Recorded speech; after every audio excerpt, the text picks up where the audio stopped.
Welcome to Digha.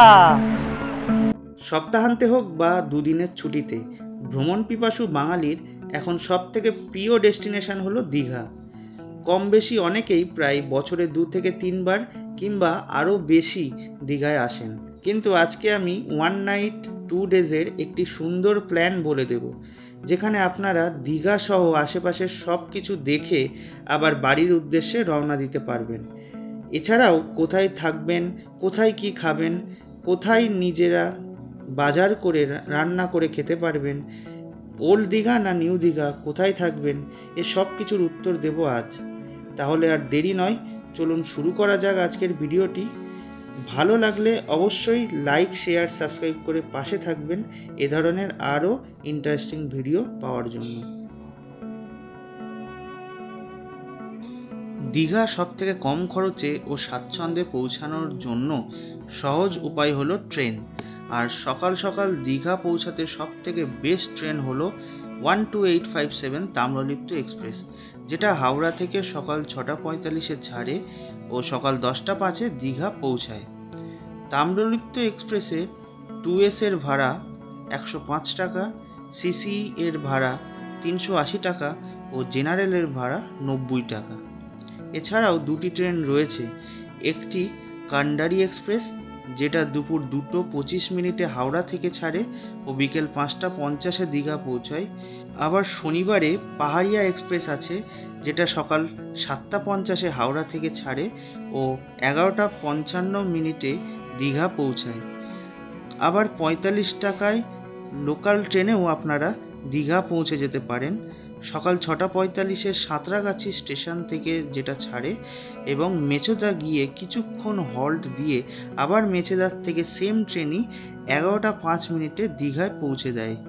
আবার বাসে করেও ধর্মতলার থেকে আপনারা আসতে পারেন। হ্যালো বন্ধুরা, ওয়েলকাম টু দীঘা। দীঘাতে তোমরা কোথায় কমে হোটেল পাবে, কি কি সাইট সিনিং দেখবে, টোটালটা তোমাদের সাথে শেয়ার করব। তো চলো যাওয়া যাক। হোটেল কোথায় নেবেন, নিউ দীঘা নাকি ওল্ড দীঘা?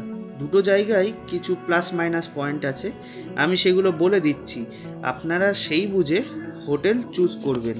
যদি বলি সস্তার হোটেল, তাহলে ওল্ড দীঘাই বেস্ট, তবে নিউ দীঘাতেও একটু ভিতরের দিকে কম খরচে হোটেল পাবেন। এবার যদি বলেন কোথায় স্নান করবেন, ওল্ড দীঘা সি বিচ বর্তমানে স্নানের পক্ষে উপযোগী নয়, তাই অনেকেই টোটো ভাড়া করে ওল্ড দীঘার থেকে নিউ দীঘা সি বিচে এসে স্নান করেন। বিচ মার্কেট কোথায় জমজমাট, বিচ মার্কেটের দিক থেকে আবার ওল্ড দীঘা এগিয়ে, সেখানে সন্ধেবেলায় খুব সুন্দর মার্কেট বসে। তবে নিউ দীঘাতেও কিছু মার্কেট বসে, তবে ওল্ড দীঘাতে অনেক বেশি দোকান পাবেন। সাইট সিনের প্লেসগুলো আবার নিউ দীঘার কাছে অবস্থিত। আমি সব কিছুই বলে দিলাম, এবার আপনারা আপনাদের পছন্দ মতো হোটেল বুক করে নেবেন। দেখো, এখান থেকে কিন্তু 10 টাকা করে তোমাদের হোটেলে বা বিচে নিয়ে যাবে। তার জন্য দেখো টোটোওয়ালাদের ভিড়। মাত্র 10 টাকায় কিন্তু তোমাদের বিচে নিয়ে যাবে। আর তোমাদের আর একটা কথাও বলে দিই, নিউ দীঘাতে যে 10 টাকা করে টোটো ভাড়া নেয়, তোমরা চাইলে হেঁটেও কিন্তু আসতে পারো। মোটামুটি 500 মিটারের মধ্যে যে নিউ দীঘার অ্যাকচুয়াল বাজার সেটা পড়বে। এবার হোটেলে ব্যাগপত্র রেখে ফ্রেশ হয়ে বেরিয়ে পড়ুন দীঘায় সমুদ্র স্নানের উদ্দেশ্যে। আপনারা এখানে চাইলে কিছু জয় রাইডও করতে পারেন, তবে জয় রাইডে চাপার আগে ভালো করে যাচাই করে নেবেন, নাহলে কিন্তু আপনার সাথে স্ক্যাম হয়ে যেতে পারে। দেখুন, আলাদা করে আমি কোনো হোটেলের নাম বলছি না, মোটামুটি বিচের ধারেই প্রচুর ভালো ভালো খাওয়ার হোটেল আছে, যে কোনো একটা হোটেলে খেয়ে নিতে পারেন। এছাড়াও এখানে আপনি বাজার করে দিলে রান্নাবান্না করে খাওয়ার ব্যবস্থা আছে। এবার খাওয়া দাওয়া তো হলো, আবার নিজেদের হোটেলে গিয়ে একটু রেস্ট নিয়ে বিকেলে বেরিয়ে পড়ুন সাইট সিনিংয়ের জন্য। প্রথমেই যান জনপ্রিয় ট্যুরিস্ট স্পট অমরাবতী পার্কে। পায়ে হেঁটেই যেতে পারেন, এন্ট্রি ফি 10 টাকা। এখানে কিন্তু রোপওয়ে ও বোটিংয়ের ব্যবস্থা রয়েছে। এখানে কিছু সময় কাটিয়ে চলে আসুন দীঘা সায়েন্স মিউজিয়ামে। পায়ে হেঁটেই যেতে পারেন, এন্ট্রি ফি 30 টাকা। ভেতরে নানা ধরনের শিক্ষামূলক জিনিস রয়েছে। এরপর চলে আসুন মেরিন অ্যাকোয়ারিয়াম দেখতে।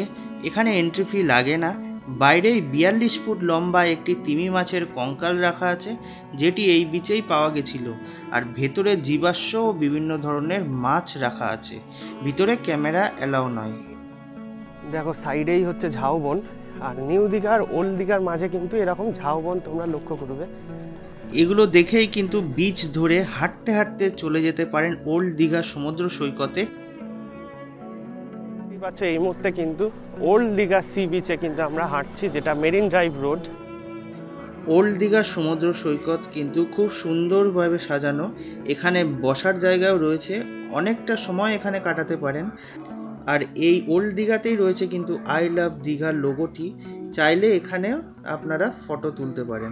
এইবার ঘুরতে ঘুরতে কিন্তু বিচ মার্কেটটাও এক্সপ্লোর করুন এবং অনেক দোকান পাচার রয়েছে, সেগুলো ঘুরে দেখুন। আর এখানেই কিন্তু সন্ধেবেলা মাছ ভাজা পাওয়া যায়, চাইলে সেটাও কিন্তু চেখে দেখতে পারেন। এটা হচ্ছে ঢেউসাগর পার্ক। এটার টিকিট প্রাইস কত? 10 টাকা। তো দেখতেই পাচ্ছ ঢেউসাগরের যে পার্ক রয়েছে সেখানে কিন্তু টিকিট মূল্য 10 টাকা করে, আর এর ভেতরে কিন্তু তোমরা ঘুরতে পারো। ওল্ড দীঘার সমুদ্র সৈকত ঘুরে এবার চলে আসুন সন্ধেবেলার সবচেয়ে জমজমাট পার্ক ঢেউসাগরে। এখানেও অনেক রকম জয় রাইড করতে পারেন। ব্যাস, আজকের মতো সাইট সিনিং শেষ। এবার আপনারা আবার ডিনার করে নিজ নিজ হোটেলে ফিরে যান। পরের দিন ভোরবেলা উঠে টোটো ধরে পৌঁছে যান ওল্ড দীঘার যে মোহনা রয়েছে সেখানে। আর টোটো ভাড়া নেবে 20 টাকা। তো চেষ্টা করবেন মোহনায় ভোরবেলা যাওয়া, কারণ সূর্যোদয়টা মোহনার থেকে খুবই সুন্দর লাগে।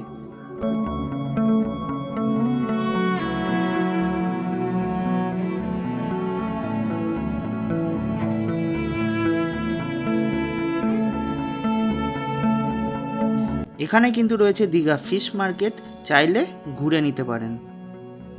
ওখান থেকে ডাইরেক্ট টোটো ধরে কিন্তু চলে আসতে পারেন বাংলার মিনি গোয়া বা উদয়পুরে। এই উদয়পুর কিন্তু অনেকের মধ্যে খুবই প্রসিদ্ধ, কারণ এখানে সব রকমের পানীয় আপনারা সমুদ্রের ধারে পাবেন। আর দেখো তোমাদের একটা কথা বলি, উদয়পুর বিচে কিন্তু অনেক ধরনের স্ক্যাম হয়। স্ক্যাম বলতে তুমি ধরো একটা জায়গায় মাছের দাম করলে তোমরা মাছ নিলে না, তখন কিন্তু তোমাদের সাথে ঝামেলা করতে পারে। এছাড়াও এখানে যে মানে বিয়ার বলো যেগুলো বিক্রি হয়, অনেক রকমের মানে ডুপ্লিকেট মানে বিয়ারও তোমরা বলতে পারো। কারণ আমাদেরই একজন এখানে বলছিল, যদিও ভিডিওয় আসতে নারাজ, তিনি বললেন যে এখানে অনেক কিছু ডুপ্লিকেট মালও কিন্তু পাওয়া যায়। তো সেই ব্যাপারগুলো কিন্তু তোমরা সাবধানে মানে সচেতন থাকবে। তালসারি 7 কিলোমিটার আপ ডাউন আছে। কত পড়বে?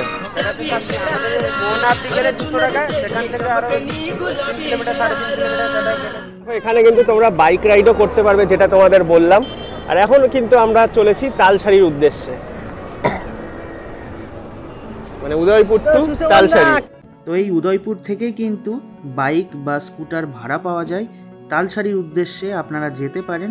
আমাদের কিন্তু 200 টাকা পড়েছিল পার হেড, 100 টাকা করে আমরা বেয়ার করেছিলাম, কারণ আমরা দুজন গেছিলাম।